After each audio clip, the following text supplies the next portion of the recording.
Here's a sneak peek from today's episode. Ask yourself why 3 times. So you write something and say, why is that? What does it mean?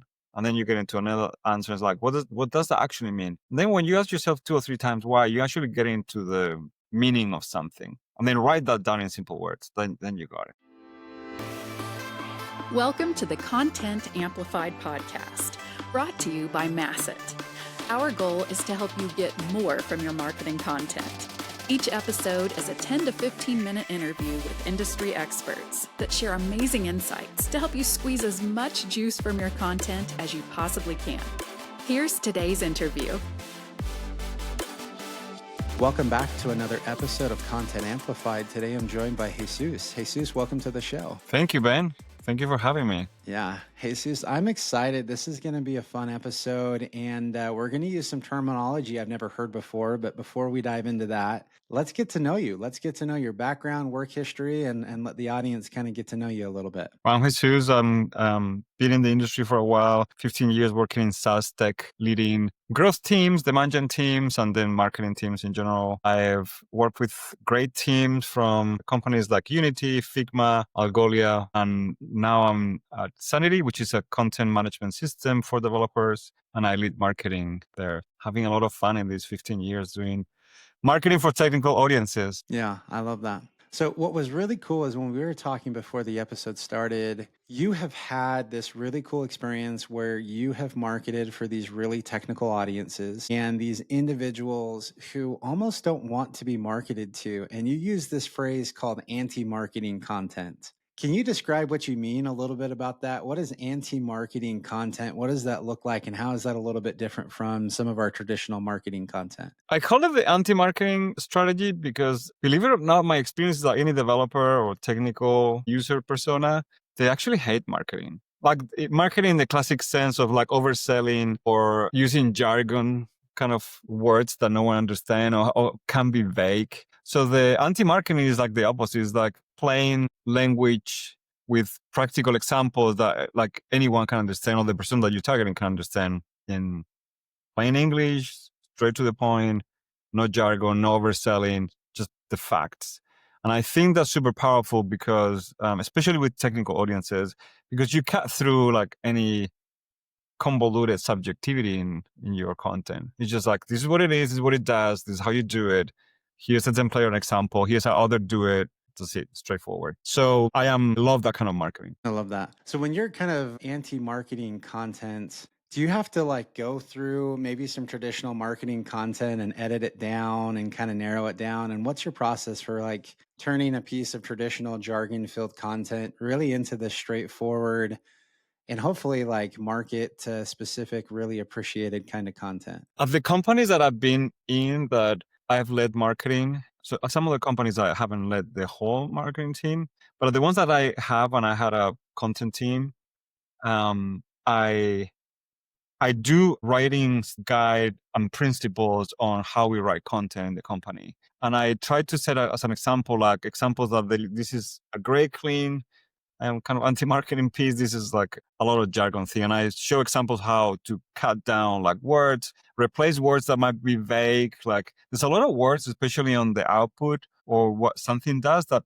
marketeers or product marketing teams seem to lean a lot into, like the whole efficiency thing or like time saving or like faster or whatnot. And I try to showcase that those words has to be replaced. So there's 2 principles that I like following when creating content or this kind of anti-marketing content. And I try to follow them pretty to the point, which is number 1, no words that can have double meaning or different meanings depending on the reader. If a reader interprets one word being multiple things or could interpret multiple things, that's not good. So things like, I don't know, flexibility, like speed or like efficiency or like any words that can be confusing, like don't use them. And then principle number 2, you write something and if people could change the brand or the brand logo for another one and say someone else could say this, don't write it. Don't do it. If it's a piece of content that's going out and 80% of it, someone else could say it, why are you writing it? Don't do it. A really easy way to get out of those 2 traps is to write really practical content. So you might have a product with a specific feature is unique to your point. Focus on your uniqueness. What makes you different? and then speak about it in plain language. This is what it does. This is how you use it. Here's an example. Here's templates. Here's a blog describing why we build it in simple words, engineering simple words. Don't overdo it. That will set you apart by a long shot. Because one, you're probably going to come out more genuinely, because brands like being genuine. And that means that someone's going to write and come across like speaking to a friend. Your personality will come out. And then two, there's no confusion. It's going to be like straight to the point. So people are going to read and say, I get it. And if you have nothing to say, you have a problem then. But normally products have things to say. So they just get lost in the limbo of like being vague or high level, trying to say too much or like. So I try to write like a writing style guide or book with examples of like based on those two principles, and then normally share examples internally, and then just rounds of a lot of work in the first 6 months that I joined companies on figuring out what was great and what is not. Like to your point, cutting on words, rewriting things, showing like, hey, that is vague because of what, how else would you say it? There's also something that I ask people a lot when they're writing. It's like, ask yourself why 3 times. So you write something and say, why is that? What does it mean? And then you get into another answer. It's like, what does that actually mean? And then when you ask yourself 2 or 3 times why, you actually get into the meaning of something. And then write that down in simple words. Then you got it. I love that. Yeah, that's cool. Yeah, I've heard that as the 5 why rule. So the 5 whys deep, and I think the 3 to 5 is right. Sometimes 5 you get a little too deep and it's a little vague. But so I love this. So one quick question I have, because I love this form of content writing and how you approach the market. You said specifically that this works really well for a technical audience. Do you feel like maybe that's true across all audiences? I know often we talk about technical audiences wanting straightforward content and not the jargon or any of that kind of stuff. But do you feel like if we're talking to any audience, for that matter of fact, that that's the right way of doing content? Or do you feel like some of the jargon and some of the marketing can kind of fit in better? Or do you feel like audiences are just kind of jaded by marketing content a little bit and we need to focus on this anti-marketing content in general? I think general is the way to go. I don't like saying just do it for all the personas. Not that, I think it's more to do with a generational shift. C-level 10 years ago had a different generation, and this generation like a lot, especially the CMO persona, some of the more high level, potentially tech leaders, especially CEOs, they like speaking their lingo. So you could call that jargon. I call it that jargon. I worked in an agency many, many years ago, and some of the content that we'll do is like, holy crap, this is just full of words that why do we need to use this language? But it worked because that generation of C-level really enjoy those Gartner reports and those things that really sounded really like bigger than they were. So a lot of companies had to market themselves bigger than they were by using this kind of terminologies and jargon and whatnot to feel and sound like big. I think there's a new generation of like leaders that they're really like C-level and VPs and whatnot that they don't like that. They just like straightforward thing. In fact, I don't think they might consume a lot of content. The channels have changed a lot for this C-level. Like you don't reach C-level like the way you did before. You don't need Gartner's report. You don't need this. A lot of those things are obsolete. You can reach them on very natural, to the point, genuine content on YouTube and like socials and whatnot, right? YouTube is an incredible weapon, by the way, for content. And video is really, if you can be really genuine on video because there's less crowded content in there. I love that. That's amazing. So as you were talking about, your 2 guiding principles, if you have words that are ambiguous, they can have multiple meanings, things of that nature. What it really screamed to me is like, this sounds like perfect training material for ChatGPT. Have you taken those rules and those guidelines and principles and like put it into AI? And how has that helped in your content writing, especially for this anti-marketing content? How are you incorporating AI and do these principles actually make it better inside the system? Absolutely. I think, so we built a couple of LLMs internally to write copy and help us with writing copy. And we feed that we're using Claude. And we feed that to Claude, the writing style, the examples, this is what great look like.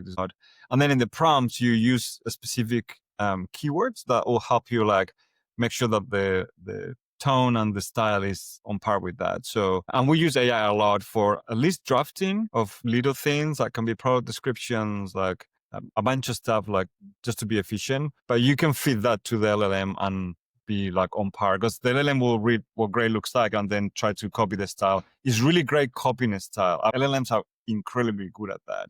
They might not be as creative. If you ask them to be creative, they might go different pathways, and some of them might be like odd, but if you ask them to copy, they're very, very good. I love it.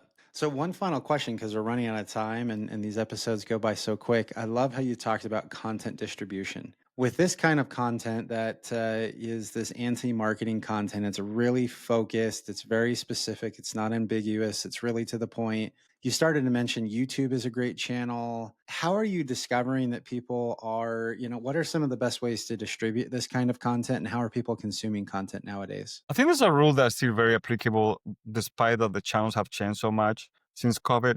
And the rule is you need to market where your audience is. So I market a lot to developer, like Sanity right now markets to web developers. We go where they are. They're in Reddit. They're in like Discord. They watch a lot of YouTube videos on mobile because that's the way they entertain themselves. So we there. They like reading content. So we have our blogs and we have like a lot of influencer video and also reading content. So you meet them where they are and then find the channels where they spend time in their free time. So I worked at Figma before. Figma was designers. So those people are more in the social channels, traditional social channels like Instagram, like TikTok or whatnot. Developers a lot on YouTube because in the free time, they might like nerd around YouTube. So we found a gold mine with YouTube. I think it hits our personas like very, very nicely. And then influencers on all the channels that they are in, like Reddits of the world and whatnot, you can find them there too. Organic and paid, find where they are. Organic, maybe where they spend more time for professional topics like searching about things or asking peers or whatnot. For paid, I have that rule that find them where they spend their free time, because that's when you're going to hit them like sitting on the sofa scrolling down. And that's where your brand might be more effective, kind of thing. Your dollars per impression, dollars per click, it might be more effective there. I love that. That's amazing. Well, Jesus, like I said, we have run out of time. This was awesome. I love this content. I love your approach, just how you market and you're straightforward and talk through this. I love it. If any of our listeners want to connect and reach out online, how and where can they find you? Just reach out to me on LinkedIn. Jesus Requena, Sanity, leading marketing at Sanity. You find me, no problem. And then we take it from there. I love it. And for anyone listening, we will link to Jesus's profile directly in the show notes, so you can click on his name there. Jesus, again, thank you so much for your time and all your insights today. Thank you for having me, Ben. That was lovely. Thank you for listening to the Content Amplified podcast. Please subscribe and leave us a review. And for additional ways to get more out of your content, visit our website at getmasset.com. That's getmasset.com. And tune in next time to the Content Amplified podcast.